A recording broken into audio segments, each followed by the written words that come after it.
Hello दोस्तों, कैसे हो आप सभी। आशा करता हूँ कि आप सभी अच्छे होंगे। तो आज मैं विषय लेकर आया हूँ, यदि आपने किसी मुजरिम को पनाह दी, आश्रय दिया, तो आपको क्या सज़ा मिल सकती है। जी हाँ, मान लो कि कोई मुजरिम जेल से भागा है, पुलिस कस्टडी से भागा है, या फिर वो डाकू है, लुटेरा है और वो आपका जानकार है। आपने उसको अपना जानकार समझकर के शरण दे दी, तो आप पर क्या पुलिस कार्रवाई होगी। इसी विषय को लेकर के आया हूं मैं आज एक नए अंदाज के साथ। तो आप इस विषय को सुनने से पहले, इस वीडियो को देखने से पहले कृपया आपके अपने YouTube channel legal advice at your home को लाइक करें, शेयर करें और ज़्यादा से ज़्यादा लोगों तक पहुंचाएं। तो मैं आपको विषय शुरू करूं उससे पहले बता दूं कि मुजरिम, जी हाँ, मैं बात कर रहा हूँ मुजरिम की, एक्यूज्ड पर्सन की मैं बात कर रहा हूँ। आज मैं आपको 3 तरह के मुजरिम बताऊँगा जिनको यदि आपने शरण दी तो उसकी सज़ा क्या होगी। जी हाँ, मैं पहले मुजरिम की बात कर रहा हूँ कि मान लो कोई मुजरिम है और उसको किसी भी कोर्ट से सज़ा मिल चुकी है और वो जुडिशियल कस्टडी में है, मीन्स जेल में है। और यदि वो वहाँ से भाग गया और आपके घर पहुंचा और आपने उसको शरण दी, आपने उसको आश्रय दिया, तो आपको क्या पनिशमेंट मिलेगी और आईपीसी का कौन सा सेक्शन आप पर लागू होगा। दूसरा, मैं बात कर रहा हूं उस मुजरिम की कि जिसको पुलिस ने पकड़ रखा है, पुलिस ले जा रही है, अभी उसको कोर्ट में पेश करना है या कोर्ट में पेश करके उसको कस्टडी में भेजना है। और उस दौरान यदि वो मुजरिम पुलिस कस्टडी से भाग जाता है और भागकर आपके पास पहुंचा, आपने उसको शरण दी, तो आईपीसी का कौन सा सेक्शन आप पर लागू होगा। और तीसरा, मान लो कोई व्यक्ति है, कोई एक्यूज्ड पर्सन है, वो डाकू है, लुटेरा है, और वो डाकू है, लुटेरा है और वो डाका डालने जा रहा है, लूट करने जा रहा है, या फिर हाल ही में उसने की है, डाका डाला है, और यदि आपने उसको पनाह दी तो आपको आईपीसी के किस सेक्शन के तहत आपको सज़ा मिलेगी। जी हाँ, इस टॉपिक को आगे बढ़ाते हुए करते हैं शुरुआत आज एक नए अंदाज के साथ।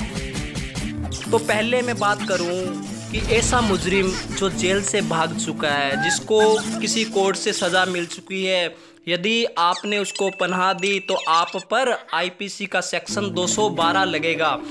किसी व्यक्ति को आश्रय देना, किसी व्यक्ति को पनाह देना, किसी व्यक्ति को शरण देना, इसको इंग्लिश में बोलते हैं हार्बरिंग।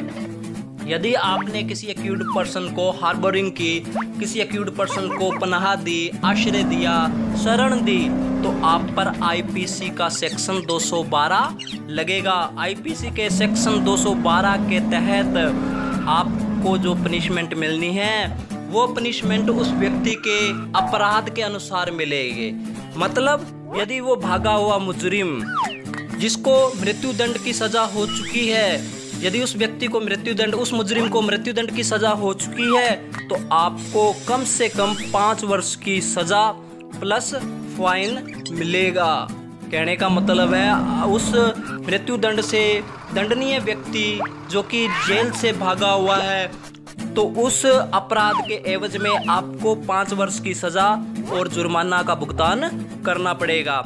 मान लो यदि वो अपराधी जो कि कस्टडी से भागा है, जुडिशियल कस्टडी से भागा है, उसने कोई ऐसा अपराध कर रखा था जिसकी सज़ा आजीवन कारावास थी या कम से कम 10 वर्ष की उसको सज़ा मिल चुकी थी, और यदि आपने उस व्यक्ति को शरण दी तो आपको 3 वर्ष की सज़ा और फाइन आप पर लगेगा।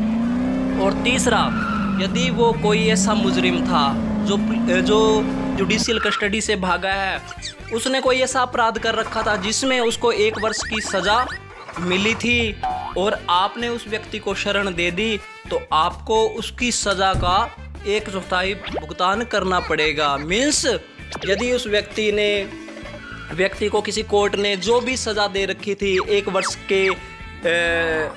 तक के दंडनीय अपराध से जो भी सज़ा उसको मिली हुई थी, उसका 1/4 जो सज़ा है वो आपको भी मिलेगी। साथ में आपको फाइन का भी भुगतान करना पड़ेगा, जुर्माना भी देना पड़ेगा। जी हाँ, अब हम इस सेक्शन की बात करते हैं। मैंने आपको बताया था कि यदि कोई व्यक्ति जुडिशियल कस्टडी से भागा और आपने उसको शरण दी तो आईपीसी का सेक्शन 212 यहाँ पर लागू होता है। अब हम आगे बात करें कि यदि कोई व्यक्ति पुलिस कस्टडी से भागा और आपने उसको शरण दी तो आप किस ऑफेंस के हकदार हो, आईपीसी का कौन सा सेक्शन आप पर लागू होगा। जी हाँ, यदि मान लो कोई पुलिस किसी मुजरिम को कोर्ट में पेश करने जा रही है और उस दौरान वो व्यक्ति पुलिस कस्टडी से भाग गया और आपका वो जानकार था, भागते भागते आप तक पहुंचा और आपने उसको शरण दे दी। यदि किसी पुलिस कस्टडी से भागे हुए मुजरिम को आपने शरण दी तो आपने आईपीसी के सेक्शन 216 के तहत जुर्म किया है। आईपीसी के सेक्शन 216 के तहत आपको उसी प्रकार से सज़ा मिलेगी जिस प्रकार से उस व्यक्ति ने अपराध किया हुआ है। मान लो उस व्यक्ति ने कोई ऐसा अपराध कर रखा है जिसकी सज़ा उसको मृत्यु दंड के रूप में मिलेगी तो आपको 5 वर्ष की, जहां आईपीसी सेक्शन 212 में 5 वर्ष की सज़ा थी उसकी जगह आईपीसी सेक्शन 216 में आपको 7 वर्ष की सज़ा मिलेगी। कहने का मतलब है कि यदि कोई व्यक्ति पुलिस कस्टडी से भागा है और आपने उसको शरण दे दी तो आपने आईपीसी के सेक्शन 216 के तहत जुर्म किया है, जिसमें आपको, यदि वो व्यक्ति मृत्युदंड से दंडनीय है तो आपको 7 वर्ष की सज़ा और जुर्माना का भुगतान करना पड़ेगा। मान लो कोई ऐसा व्यक्ति पुलिस कस्टडी से भागा है जिसने कोई ऐसा अपराध कर रखा है जिसमें उसके ऑफेंस की सज़ा जो थी आजीवन कारावास थी तो आपको 3 वर्ष की सज़ा और जुर्माने का भुगतान करना पड़ेगा। और यदि वो कोई ऐसा व्यक्ति था, कोई ऐसा अपराधी था, ऐसा एक्यूट था जो पुलिस कस्टडी से भागा है और जिसने ऐसा कोई अपराध कर रखा था जिसमें उसके ऑफेंस की जो सज़ा थी वो 1 वर्ष तक थी तो आपको उसकी सज़ा का 1/4 भुगतान करना पड़ेगा। आपको जो सज़ा मिलेगी उसकी सज़ा का 1/4 देना पड़ेगा और आपको फाइन का भुगतान भी करना पड़ेगा। अब बात कर लेते हैं हम डाकू लुटेरों की।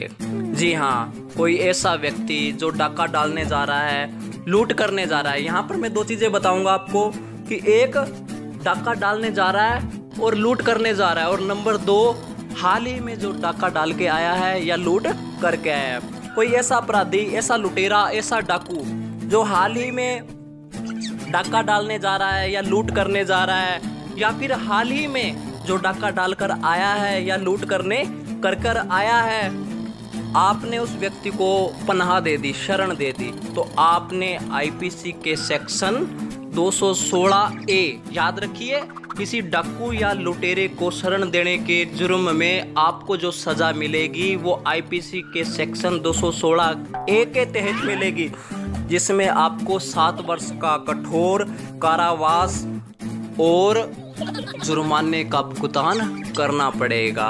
अब मैंने आपको 3 सेक्शन बताए, आईपीसी का सेक्शन 212, आईपीसी का सेक्शन 216, आईपीसी का सेक्शन 216A। जी हाँ, आईपीसी का सेक्शन जो 212 था जिसमें आपने किसी ऐसे व्यक्ति को शरण दी जो जुडिशियल कस्टडी से भागा, जिसको सज़ा हो चुकी थी, उसमें अगर आपने ऑफेंस किया आईपीसी के सेक्शन 212 के तहत तो आपका जो ऑफेंस है वो बेलेबल है। यदि आपने किसी ऐसे व्यक्ति को पनाह दी, शरण दी जो पुलिस कस्टडी से भागा है तो आपने आईपीसी के सेक्शन 216 के तहत जुर्म किया है, जिसमें आपको जो सज़ा मिलेगी उस सज़ा के अंदर जो आपका ऑफेंस है वो बेलेबल है। और अब तीसरा, यदि आपने किसी डाकू, किसी लुटेरे को शरण दी तो भी आपका जो ऑफेंस है बेलेबल है। कहने का मतलब है इन तीनों सेक्शनों में ही आपको बेल मिल जाएगी। अब क्वेश्चन ये उठता है कि यदि कोई ऐसा मुजरिम था, मतलब कोई ऐसा मुजरिम था जिसको शरण देने वाला उसकी पत्नी हो या उसका पति हो तो क्या होगा। कहने का मतलब यह है कि यदि कोई व्यक्ति पुलिस कस्टडी से भागा है, जुडिशियल कस्टडी से भागा है, डाकू है, लुटेरा है, और उसको शरण देने वाला, उसको पनाह देने वाला जो व्यक्ति है वो पति है या पत्नी है, मतलब जुर्म पति ने किया है और पत्नी उसको शरण दे रही है, या फिर जुर्म जो है पत्नी ने किया है, पति उसको शरण दे रहा है, पनाह दे रहा है, तो क्या वो इन ऑफेंस के अंतर्गत आएंगे या क्या उनको आईपीसी के सेक्शन 212, 216 या फिर 216 के तहत सज़ा मिलेगी? जी नहीं।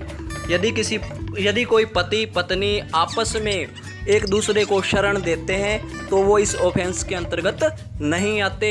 तो कैसा लगा आपको आज का वीडियो? यदि अच्छा लगा हो तो लाइक करें, शेयर करें और ज़्यादा से ज़्यादा लोगों तक पहुंचाने के लिए हमारे इस टॉपिक को जो है शेयर करें। और हाँ, बेल आइकन को ज़रूर क्लिक करें ताकि नई अपडेट्स आप तक पहुँचे हमेशा सबसे पहले। आज के लिए इतना ही। धन्यवाद। जय हिंद।